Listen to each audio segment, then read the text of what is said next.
Maria Batista, une gouverneure noire nouvellement élue, venait d'être investie à la tête de l'un des plus grands États du pays. Reconnue pour son engagement indéfectible en faveur des droits civiques et de la justice sociale, elle incarnait l'espoir pour des milliers de citoyens, en particulier ceux issus de communautés historiquement marginalisées. Son élection marquait un tournant historique, une victoire symbolique dans un pays où les défis liés aux inégalités sociales et raciales restaient nombreux. Depuis des années, Maria Batista s'était battue pour défendre les droits des plus vulnérables, que ce soit par son soutien aux réformes éducatives, par la mise en place de programmes de réinsertion pour les jeunes en difficulté, ou encore par ses prises de position courageuses face aux injustices policières. Son parcours, marqué par la persévérance et le refus de l'injustice, inspirait des générations entières. Elle représentait une lueur d'espoir pour ceux qui avaient été laissés de côté, redonnant foi en un futur où la dignité et l'égalité des droits seraient accessibles à tous. Un soir, alors qu'elle sortait d'un dîner privé organisé par une association caritative, Maria se retrouva face à un événement inimaginable qui allait marquer un tournant dans sa carrière et sa vie personnelle. Les rues étaient calmes, et la soirée avait été chaleureuse, remplie de discussions inspirantes sur les réformes sociales et l'aide aux plus démunis. Pourtant, en quelques instants, l'atmosphère changea radicalement. Un groupe de policiers en uniforme, mené par un agent nommé Carlos Mejia, fit irruption sur le trottoir où Maria et son équipe de sécurité marchaient. Les policiers avaient reçu un appel d'urgence signalant la présence d'un suspect armé dans la zone, quelqu'un que les témoins avaient décrit sommairement. Malheureusement, dans la précipitation et sous l'effet du stress, les informations avaient été mal transmises, et les policiers, guidés en partie par des préjugés inconscients, crurent voir en Maria le dangereux criminel qu'ils cherchaient. Maria, stupéfaite, sentit son cœur s'emballer alors que le groupe de policiers se rapprochait d'elle avec détermination. Avant qu'elle ne puisse réellement comprendre ce qui se passait, elle se retrouva entourée, les visages des agents tendus et les regards suspicieux. Elle tenta de s'adresser à eux, sa voix calme mais ferme, pour clarifier son identité et dissiper tout malentendu. « Je suis Maria Batista, la gouverneure, dit-elle en essayant de garder son sang-froid. Mais ses paroles furent noyées par le chaos des sirènes qui hurlaient autour d'elle et par les cris des agents se coordonnant. L'agent Mejia, focalisé sur sa mission et aveuglé par le stress du moment, aboya un ordre, posez les mains derrière le dos. Maria, de plus en plus choquée, se retrouva dans une position invraisemblable, elle qui avait l'habitude d'être respectée pour son rôle et sa stature. Elle répéta, sa voix s'élevant dans la cacophonie, « Je suis la gouverneure ». Cependant, ces mots furent ignorés. Elle sentit les mains fermes d'un agent la forcer à se tourner, ses bras tirés vers l'arrière avec une force brutale. Sa dignité et son autorité, des piliers de sa vie publique, semblaient se dissiper en quelques secondes sous le poids de cette situation humiliante. Les menottes se refermèrent douloureusement sur ses poignets, symbolisant l'absurdité et l'injustice de ce moment. Son équipe de sécurité, comprenant rapidement la gravité de la méprise, tenta d'intervenir immédiatement pour clarifier la situation. Ils s'approchèrent des agents, expliquant à voix haute l'identité de Maria Batista et leur demandant de vérifier avant de commettre une erreur irréparable. Mais dans la confusion et la tension ambiante, leurs protestations furent ignorées. L'agent Mejia, plus déterminé que jamais à mener à bien ce qu'il croyait être une intervention contre un dangereux criminel, repoussa les membres de la sécurité sans ménagement, leur intimant l'ordre de reculer sous peine de se retrouver eux aussi en état d'arrestation. Certains membres de l'équipe, habitués à protéger Maria dans des situations bien différentes, furent choqués de se voir traités comme des suspects, certains même poussés violemment en arrière, désarmés face à l'autorité policière. La scène, irréelle et surréaliste, n'échappa pas aux passants qui, peu à peu, commencèrent à s'arrêter pour observer.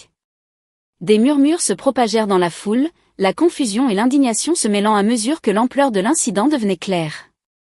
Des témoins, visiblement choqués par la brutalité de l'intervention, commencèrent à enregistrer avec leur téléphone, capturant chaque instant de cette humiliation publique.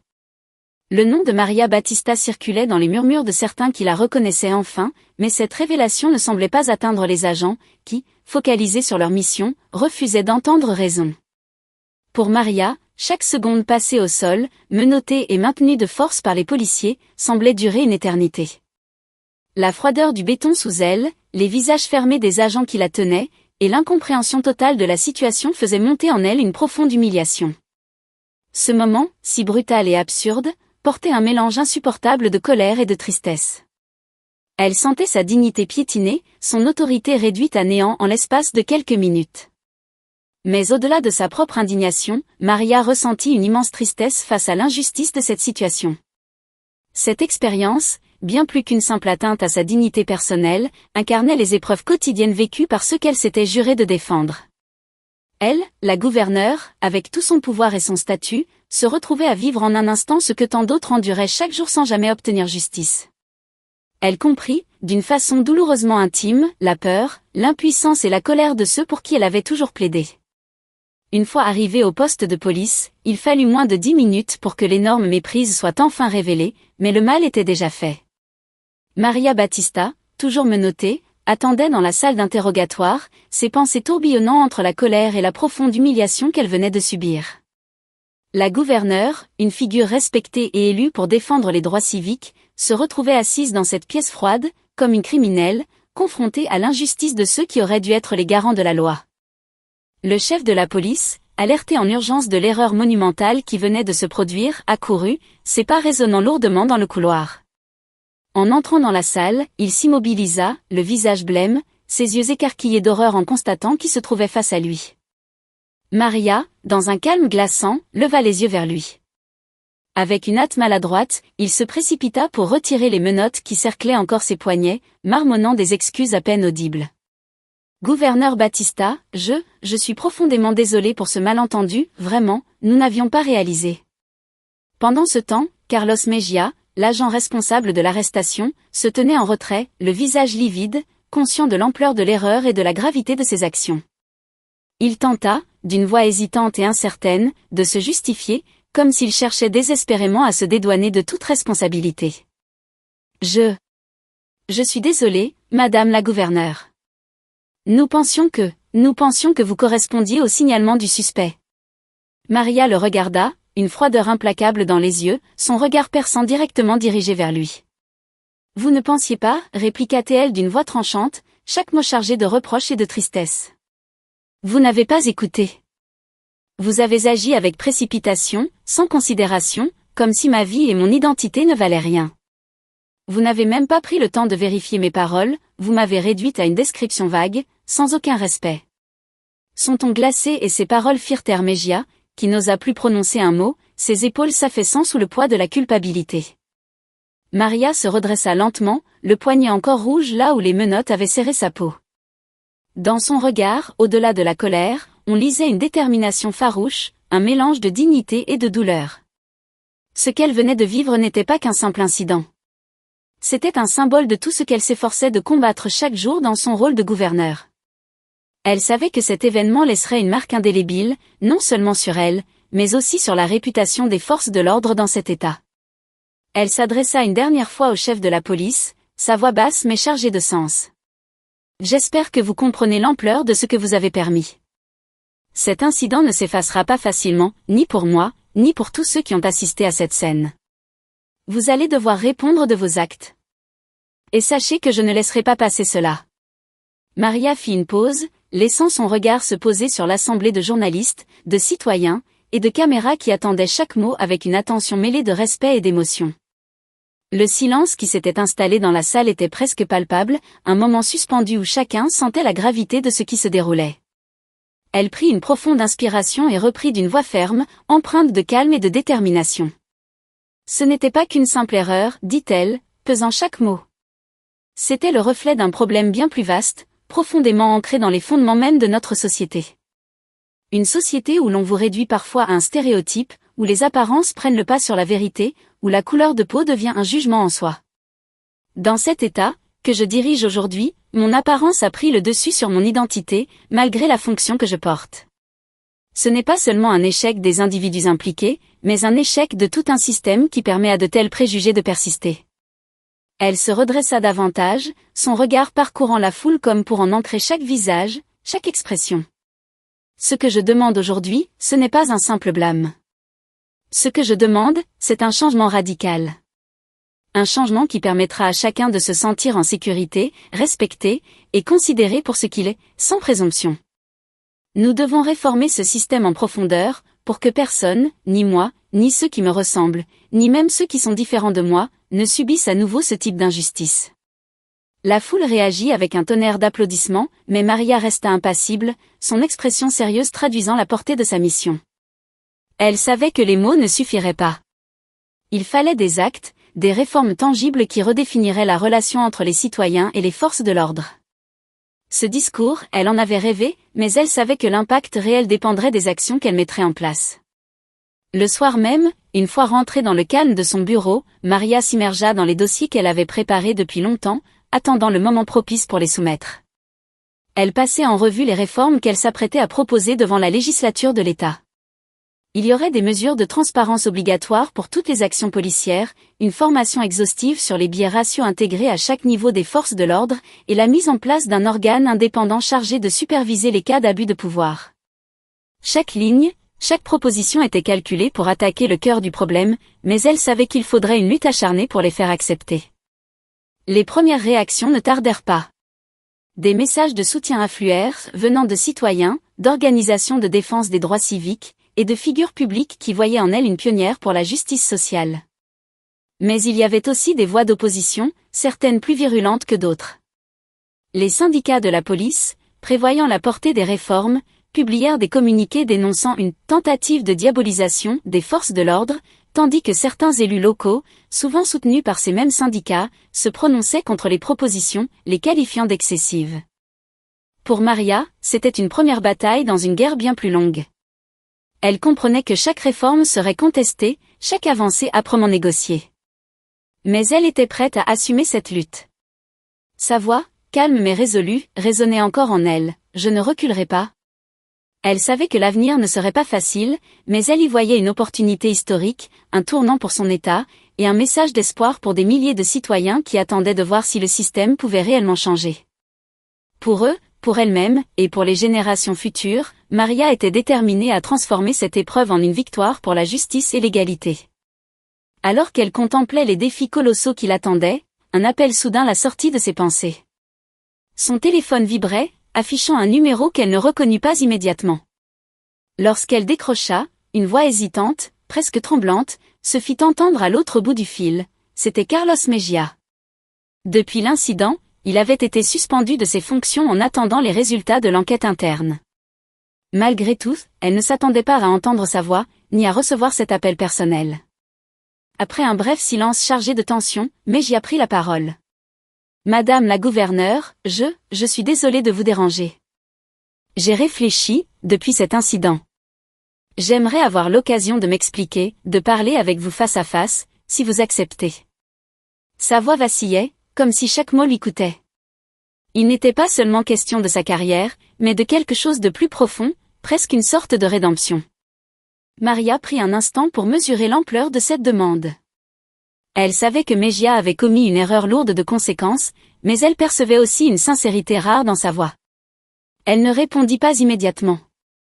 Une part d'elle se demandait si elle devait accorder à cet homme l'occasion de se justifier, tandis qu'une autre partie, plus instinctive, voyait dans cette rencontre la possibilité de faire avancer le dialogue sur les changements qu'elle souhaitait instaurer. Finalement, elle répondit d'une voix calme et posée. « Je suis prête à vous rencontrer, Carlos. Mais comprenez bien que cette discussion ne sera pas pour atténuer vos actions. Je souhaite comprendre, oui, mais surtout que nous utilisions cette expérience pour aller de l'avant. » Le lendemain, dans une salle de réunion austère, Carlos Mejia se présenta, l'air visiblement affecté, comme accablé par le poids des derniers événements. Il avait vieilli en quelques jours seulement. Ses épaules étaient affaissées, et son regard, autrefois fier, semblait désormais empreint de remords. Après un long silence où l'atmosphère était chargée de tension, il prit la parole d'une voix basse et hésitante. « Je ne cherche pas d'excuses, gouverneur, dit-il, les yeux baissés, les mains jointes devant lui comme pour s'ancrer dans cette vérité difficile. Ce que j'ai fait, je ne peux pas l'expliquer simplement par une erreur. C'est plus profond que ça. J'ai agi sans réfléchir, par automatisme, comme si quelque chose en moi avait pris le dessus sans que je m'en rende compte. C'est un schéma que j'ai appris inconsciemment, un schéma que je ne savais même pas que j'avais intégré. » Maria resta silencieuse, l'observant, ses yeux sombres scrutant chaque mot, chaque mouvement. Elle savait que ce moment pourrait être un tournant, non seulement pour Carlos, mais pour l'ensemble de son équipe. « Ce que vous avez dit lors de la conférence de presse, vous aviez raison, reprit Carlos, sa voix se brisant légèrement sous l'émotion. Nous ne pensons pas. Nous agissons selon des préjugés, des réflexes conditionnés, que nous portons tous en nous. Et dans mon cas, ces préjugés m'ont aveuglé, m'ont poussé à prendre des décisions qui ne sont pas seulement injustes, mais contraires à tout ce que je croyais défendre. Il soupira profondément, comme pour libérer le poids de la honte qui pesait sur lui. Ce n'est pas seulement vous que j'ai trahi, c'est aussi mon propre serment de protéger et servir, mon engagement envers l'intégrité de notre profession. J'ai failli, et c'est un fardeau que je porte difficilement. Carlos prit une profonde inspiration, comme pour se donner le courage de poursuivre. Je ne sais pas ce que l'enquête conclura, mais je tenais à ce que vous sachiez que, quoi qu'il arrive, je suis prêt à contribuer à ce changement que vous voulez instaurer. Je ne veux pas que d'autres répètent mes erreurs, ou même, comme moi, agissent sans comprendre les racines de leur choix. Si vous avez besoin de moi pour parler aux autres policiers, pour les aider à voir ce que j'ai compris trop tard, pour déconstruire ces réflexes qui nous guident sans que nous en soyons conscients, je suis à votre disposition. Maria, après un moment de réflexion, croisa les bras et le regarda longuement. Elle pouvait voir la sincérité dans les yeux de Carlos, une sincérité qu'elle savait rare. Ce que vous dites est important, Carlos. Le reconnaître, l'admettre devant moi, c'est la première étape. Mais cela ne suffit pas, dit-elle avec fermeté. Pour provoquer le changement que nous voulons, il faut bien plus qu'un aveu. J'ai besoin d'alliés, de gens comme vous pour m'aider à convaincre ceux qui résistent, ceux qui s'accrochent aux vieux schémas, aux certitudes confortables.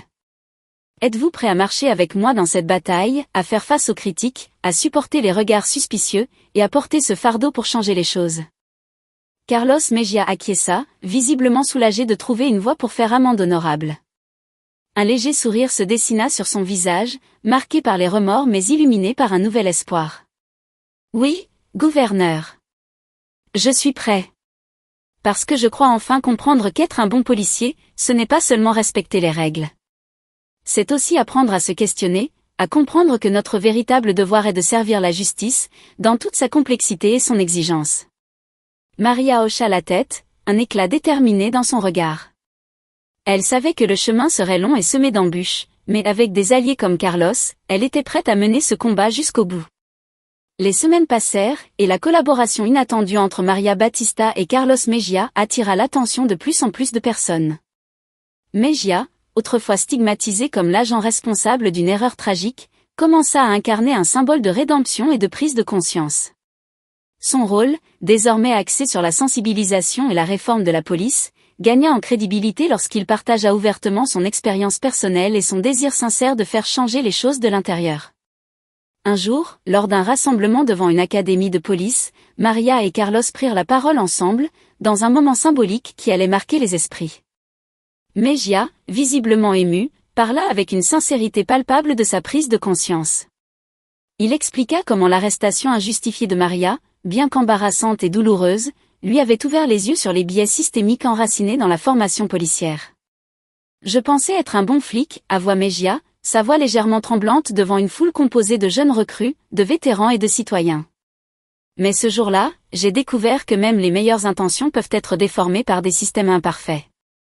J'ai arrêté quelqu'un sans prendre le temps de vérifier les faits, simplement parce qu'une série de stéréotypes invisibles ont pris le dessus sur ma capacité à raisonner.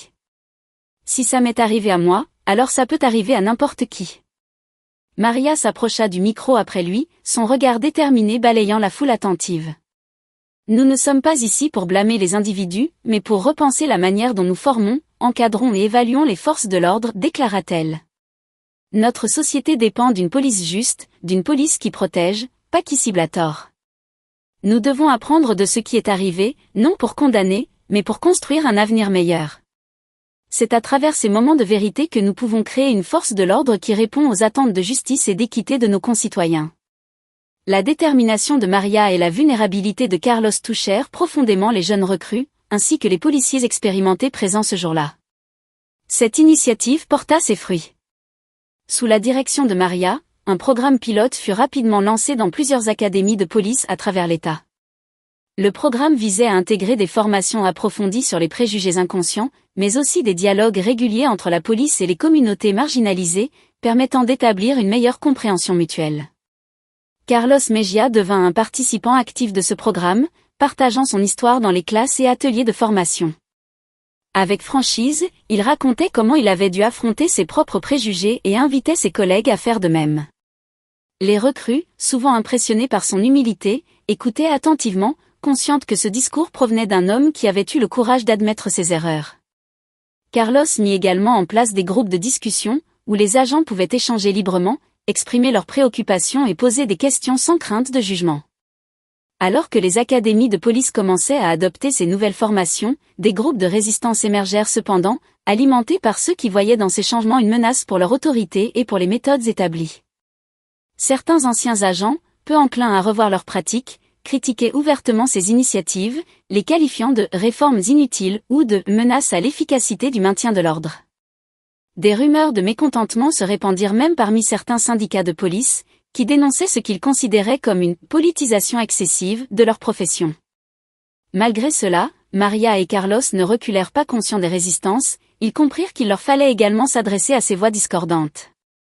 Maria invita les représentants des groupes réfractaires à une série de réunions privées, où elle les écouta attentivement. Plutôt que de les condamner, elle chercha à comprendre leurs craintes et à démontrer que la réforme n'avait pas pour but de les dévaloriser, mais de renforcer leur rôle et d'améliorer les relations avec la communauté. À certains moments, Carlos prit la parole, expliquant aux sceptiques comment ses propres préjugés avaient failli détruire sa carrière et sa réputation, et comment cette prise de conscience lui avait permis de grandir.